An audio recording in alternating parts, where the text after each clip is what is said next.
Future perfect continuous tense. To take shall have after I or we and will have after any other subject, then take ing form of the main verb after it.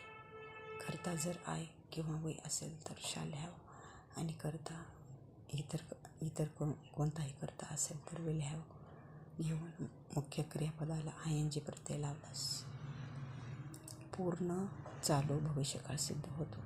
Example जसे की he shall have been eating a mango. तो आंबा खात आलेला असेल. Second, I shall have been making earthen pots.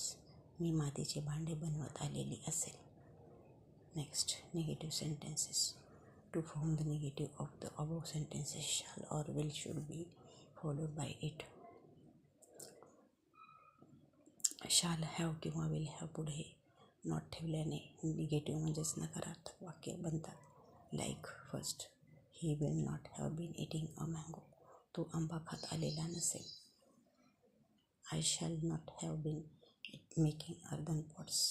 मी मातीचे भांडे बनवत आलेले नसेल. Next, yes no questions. If placed at the beginning of the शाल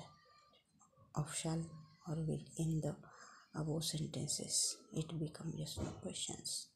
Yes no questions बनवताना shall have किंवा will have हे वाक्याच्या आरंभी घ्यावे. लाईक जसे की shall I have not been eating a mango. Will he have not been making earthen pots.